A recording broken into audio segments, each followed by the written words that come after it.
Hey everyone, and welcome to the Meeting Protocol Monthly Podcast, where we chat with some of the coolest people in the biz and bring you useful and relevant information about what's happening in the world of meeting planning. I am Dora Figueredo, the head of events and education here at Meeting Protocol, coming at you from New Jersey. I am so excited to welcome this month's guest. I actually didn't even ask you how to pronounce your name. Is it Evan Babins? Yeah, that's correct. Great. Evan Babins, a Toronto-based global events and experiences trendsetter.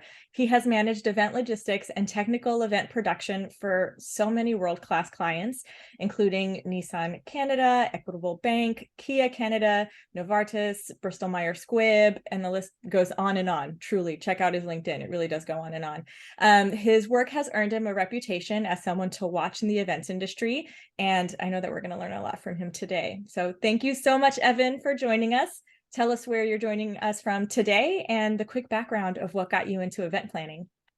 For sure. Thanks so much for having me on today. I'm in Toronto, Ontario, in my basement of my home office. And I got into event planning via DJing, actually. So I started off DJing private events, nightclubs, corporate parties. That sort of led into corporate event production on the private side of the industry. And then I decided sort of to take things more corporate and more professional. And so that was my sort of entryway into the business, was via DJing. Wow, that's so interesting. That is the first time I've heard that.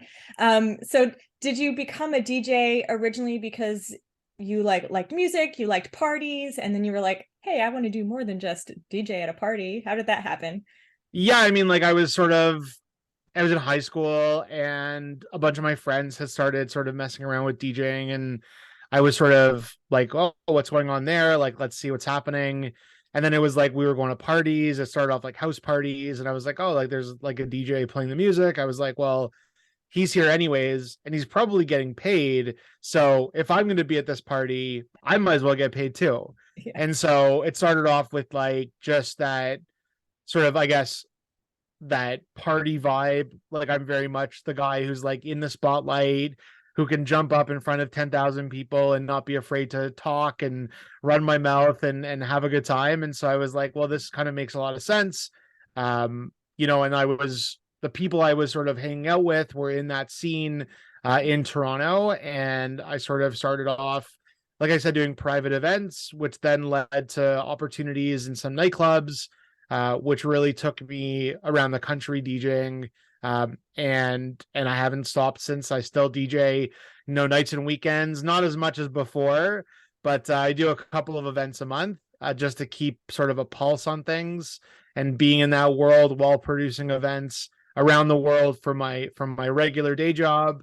And so it's been sort of a whirlwind of how we do it, how it sort of comes to the masses via, pre-COVID, during COVID, and now post-COVID. So it's been pretty cool. It's pretty cool to see where we've come from, how I started, and where I'm at now. And it's really awesome to still say that I'm still doing it. Yeah, I love it. That is so cool. So many of my personal event planner friends are actually introverts, and we always say that, I personally also am quite an introvert, and we always say, oh, we work really well in the background. That's why we're event planners. But obviously, extroverted, center of the party event planners also exist. So it's pretty cool to have one here today. Yeah, I mean, I've always like when a sort of the corporate side came around, I was like, well, I love the DJing, I love the partying, I love, making it work from the music side of things and from the vendor perspective. And I sort of had this, I don't want to call it an epiphany, but it was more of like wanting to become more corporate and more professional. I knew that I had to get sort of what I call as the 360 view on the industry. And so it was like, let's get every different piece of the industry under my belt so I can be a fully well-rounded event professional. And so as I went through my career strategically, I chose different paths via the industry to get that holistic 360 viewpoint of all the different aspects of what it means to produce an event from those different lenses. Tell me about some of the career choices you've made and places you've been to get that 360 view? Yeah, so I started off in hospitality operations. So coming into hospitality, I came in via the AV side. So I got a job at an event venue downtown Toronto as the AV manager. I did that for a little while, and then I sort of wanted to do more of the operations and management of people. And so I moved into an operations role there, and I became eventually the operations director for the venue. Um, and then I went to go to another venue, another hospitality company in Toronto. So now at this point, I've got the vendor side of things from being a DJ. I've got the venue side of things from running a venue and seeing how the venue operates and how, you plan for staffing ratios and bartender ratios and how you figure out how much product to order based on guest count or type of event it is. So all of that knowledge from the venue and also people management of like 50 plus people on my team at that point. And then I was like, okay, so I've got this vendor, I've got the venue, like sort of what's next in the sort of corporate world, which to me was agency. And I had no idea what an agency was at that point. I did some research. It was funny. I was interviewing for jobs, and I got this position at Debut Group, which was a corporate event production agency based in Etobicoke, which is just outside of Toronto. And I remember like the 2 weeks before I started, my wife and I were on vacation, and she's a producer on the sort of creative side, so film shoots, video shoots, that kind of stuff. And so I remember we were on vacation, and I was like, so I'm starting this job in 2 weeks. Like, what does a producer do from an agency side? And she gave me a crash course while we were on vacation about how to be an agency producer, right? And so then I went sort of corporate production, agency side. So that took me around the world at Debut, literally around the world and back, producing internal corporate events. Then I was like, okay, so now I've got agency, hospitality, vendor, what's left? In-house planner was left. And so that's when I went to work at Equitable, where I managed the entire events team across the country. I've since been at a few other agencies and in-house one other time. And currently I'm at Diamond Integrated Marketing, where I'm the production manager on the events team. And so it's back to agency, back to producing agency side of corporate events around the country. Cool. So your LinkedIn currently says XM producer. What is XM, and what do you do as an XM producer? Yeah, so XM, is defined as experiential marketing. So you can look at it as a bunch of different directions. So we look at it as more of like publicly facing activations that are trying to get a brand certain results, KPIs, metrics, whatever have you. And I sort of straddle the balance between experiential and corporate event production. And so when I started at Diamond, it was very much, I was on a team that was very heavily involved in XM. So we managed the entire Pride activations for the entire summer for one of our biggest clients. And so we were out around the country at 22 different Pride events, managing, a footprint and parade floats and all the logistics and operations and production that comes in with all that stuff. And now I've been transitioned onto sort of more of that standard corporate events team where we're producing, internal corporate events that clients are using to gain new business and speak to their clients and speak to prospective clients in a really one of a kind scenario that only we can produce based on our skill sets. Yeah, that sounds awesome. Honestly, sounds like you're working for a really amazing place. Yeah, it's pretty great. Cool. So tell me, what does creating a meaningful experience mean to you? Like, what is your approach when you take when you start planning? Because you just finished your last answer by saying, the kind of experience that only you guys can create. So what makes you and your experience so special, so unique? Like, what kind of, obviously, I think part of what makes you particularly special and unique is that you have that 360 view, and so many event planners don't. But like with your agency and your team, what do you guys bring? What does meaningful experience mean to you all? Yeah, I think it's really about harnessing that sort of little differential that we've developed over the years and the team develops over time, that we want to make sure clients are getting that wow factor, and they're getting the wow factor in execution, in the way that we're building up to an event, how we're doing, our weekly meeting cadences with clients is super important, not overdoing it, not underdoing it. And so it's really important that we bring that every day, no matter what it is. And so in terms of execution, it's like working with, very specific partners that we may have an exclusive with that no one else can access for this kind of an event. Or it's bringing our creative team and our strategy team to the table and say, how can we collectively create this experience that no one else can do because they don't have our creatives in the room and our sort of creative brains in the room for it. And so that's really a big piece of it, is bringing that exclusive vibe that you get with working with us and our team. And it's how we deliver and how we measure our success. We use a bunch of different factors and different ways of measuring KPIs and metrics and everything else. And so with all that together, that's really where the difference is. And that's where clients notice the difference, and the guests at the end of the day experience that sort of, that, I guess, magic, you can call it, that comes to the event. I love it. Magic. It's true. There is a feeling in the room during and like right after the event that just doesn't feel like anything else, right? When things go really well. And so I love that word. I think that's a great way. I would love to know how you guys measure the success of an experience. And I think that very often for like more corporate events or traditional trade shows and things, there's like some standard ways of measuring. You can send post-event surveys, etc., right? But for something cool like a town's, like a region's worth of pride parades and stuff, like you're not really sending those folks post pride event surveys. No. So yeah, tell me a little bit about how you guys measure success and how it differs between different kinds of events. Yeah, for sure. So I think there's two ways of looking at results and experiences. There's sort of your tangibles, and then there's the non-tangibles, right? So, your tangibles are like guest count, how many people registered for the event, how many people, if it's a virtual event, let's say, how many people actually logged in and watched the sessions. So you can get all that data, that tangible data that you can pull from an in-person event, a virtual event, a hybrid one. We're in the middle of this, 4 event series that we're on site, we're in person.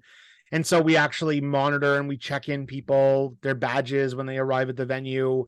So we have all that physical data that we can pull. But then you have the sort of intangible, which is that like experience, right? So it's like, how was the event? How was the food? How was the speaker? Did you learn something from being here? Were you entertained at this event? Whatever your metrics are, whatever you're looking to achieve from the event, and I find the better, information, the more information comes from the intangible stuff, right? So like you can say that you had 350 people in the room, and out of that 350, you invited 500. So you had X% attendance rate, and that's all great, but there's no like real information with that. The real information comes from the intangibles and how people feel. And so it's really important for me as an event producer that you need to make people feel something that they hadn't felt before they walked in the room, whether it's a virtual room, a real in-person room, or a mix of both. Whatever you're doing, you should always be changing people's mindsets by the execution of the event, by the planning that you've done for the event. And so when people realize that, and when people recognize that, that's when you get the real meat, the real information that you're looking for, and which will then help dictate how you do your next event. If it's a year-over-year event, or if you're pitching the same kind of event to a new client, for example, you can take all that data that you've collected, and there's a lot of great companies that do data collection, a lot of great partners that we have that do it. And you can then tailor that information, to not only help you internally with, like I said, year over year business, if it's an annual conference or an annual trade show, or if you're like answering an RFP, let's say, and in the RFP, it's like, well, we want to see how you design and execute a gala or a trade show, for example. You can take the data you've received from other events and use it to your advantage, where you take what people said they really liked and you highlight that in your RFP response to say, this is what, previous events, previous attendees have said we do really well that nobody else can do well. So it's about using the data to your advantage and using the intangibles to the most opportunities you can use them for. I love that so much. Do you guys also follow socials to get some of that intangible data, like what people are saying with certain hashtags at your events? So the events that we're doing now are private events, so they're not publicly facing. So there's generally not like an event hashtag. For Pride, we use it a little bit, but not as much as other kinds of events would necessarily. Like, if you were, let's say you had a booth at IMEX, for example, you would definitely use the IMEX hashtags to track attendance, to track experience, because it's such a massive show that's so publicly facing. But in the stuff that we're doing, it's a lot more, I would say, private. Whereas in previous roles, we would have used, large event hashtags to capture data and capture attendee experience for sure. Cool. How do you stay on top of trends or trends that haven't even quite yet started yet, haven't gone viral yet, in the event industry? How do you guys keep things fresh? Yeah, I think it's a lot about following industry, national companies, international companies. A lot of these, a lot of the event tech companies out there will do trend reports or trend webinars or events. Like, Bizaboat is a really good one. The Vendry does a really good one as well. There's a lot of really good trend reports that are out there that you sort of take pieces of each one that works for you, and you almost create your own trend report based on the work that you're doing that resonates with your clients and the guests of those events. So it's really all about, staying on top of things from, LinkedIn or industry websites. BizBash is obviously, the website that everyone goes to. But there's a lot of there's other ones in Canada and in Europe that are great as well, that a lot of people use and that we look at I would say on about a quarterly basis, to see what's happening, what's new, what's exciting, what people are talking about, what I'll call them event influencers are talking about, and just sort of amalgamizing all of that information into something that works for you and what you're producing. Are there any trends that you are glad to see go away or dying out right now? Honestly, like the buffet station at events is like so 1990s for me. I always push back against buffets. I think it looks sloppy. I think it's not that refinement that people are looking for. And then, I'm sure there's going to be someone who's thinking to themselves or comments on this, podcast said, well, what about food stations? Food stations are a buffet. And it's like, well, no, they're not a buffet, because a food station has been curated to the event, to the attendee. It's more likely than not chef manned. So it's that guest experience. You're not just lining up with a plate, taking tongs and taking your rubber chicken and your cold potatoes and putting it onto a plate, right? You're getting that made to order, customized if there's an option for customization at that, experience. And that's one touch point on the experience. And if an event is produced right, you should feel the event theme or design or branding or that holistic experience when you're at a food station. Like everything should be in that journey, in that attendee journey, down to, going to slider station and building your own slider, let's say.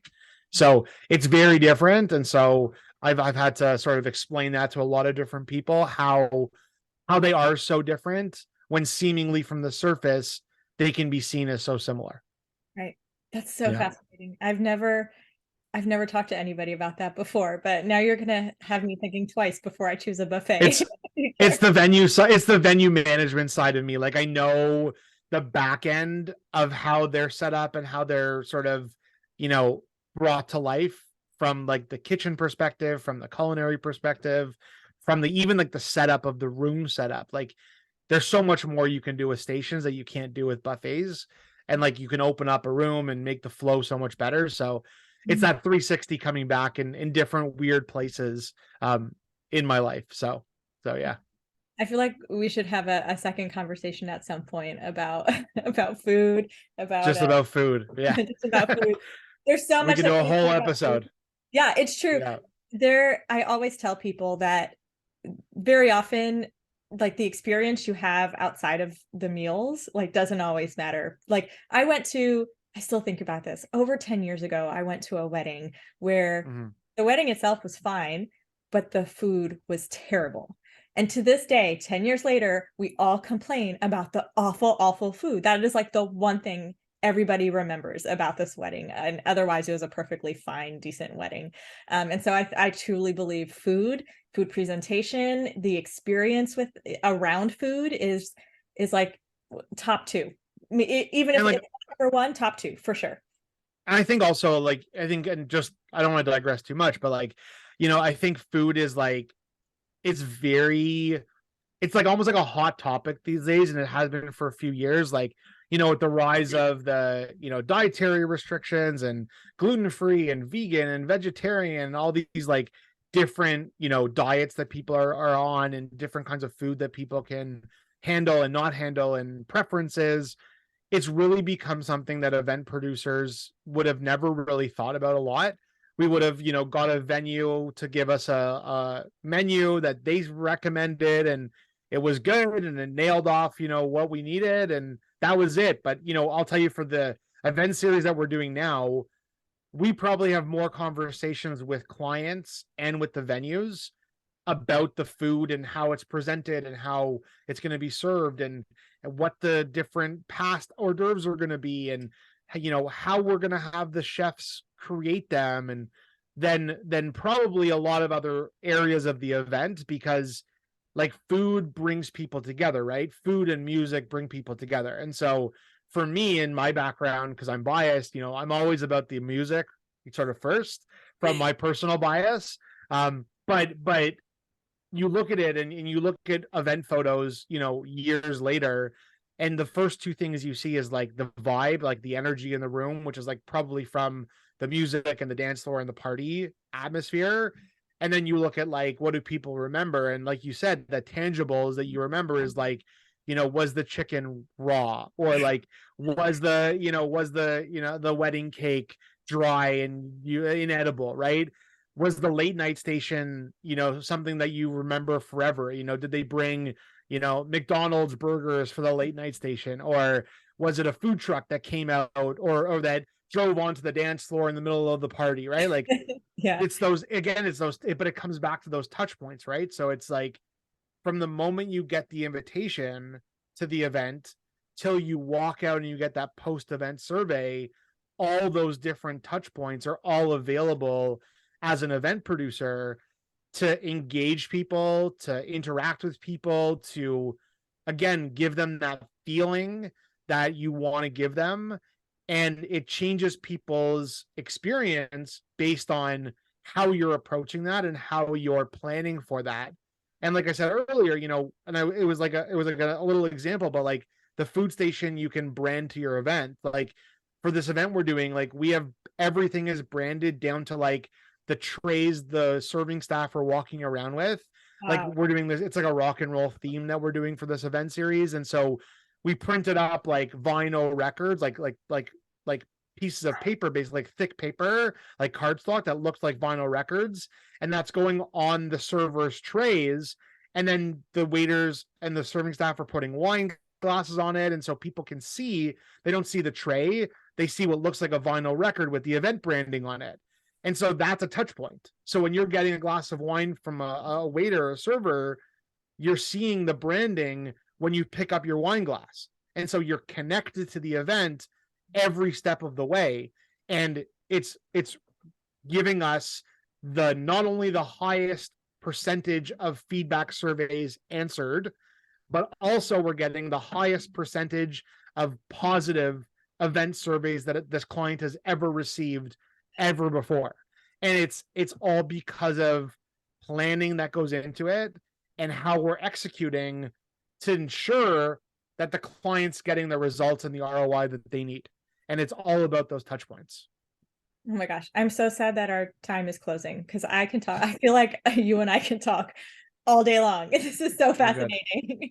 Yeah. And also you're a fantastic storyteller. You're very engaging. So thank you. I maybe try. being a speaker is in your future as well. Maybe. Okay, so my final question for you is my usual closing question. Could you share a memory or an experience of a super cool event that you've been a part of, either as an attendee or a producer? Probably I would say on the attendee side, the first time I went to Collision Conference, which is like the biggest event in Canada, it happens in Toronto every year in June. It's like I think they market it as like the intersection of tech, arts, and entertainment in the Canadian landscape. I think that's how it's marketed. And that was really my first exposure to large scale publicly facing events. And I remember walking into the trade show floor for the first time, and it's like you're blown away. You're like, how is there so many people in this industry? And this is only a Canadian event, right? So like now, like that you take that and you like magnify it, and you're like, okay, now you're looking for, let's say you're looking for a new event tech supplier to do an event app for you, right? So your registration, your calendar, your attendees, all that stuff in your event app. You go to this like section of event tech companies, and it's like 500 companies there, and you're like, this is just in the marketplace locally here. Then I went to IMEX in the US for the first time, and you're like in a whole other world, right? You're in a whole other ballpark. And so these publicly facing large scale industry shows are so important, and they're so important to keep your pulse in the industry. And I have like amazing memories of like seeing people who you haven't seen in a year, but you make a point to see them at this event every year to catch up and see what's going on. And so that's really, an amazing sort of experience from an attendee side. And I love going to them. I haven't been in obviously a few years, but hoping to get back 2023.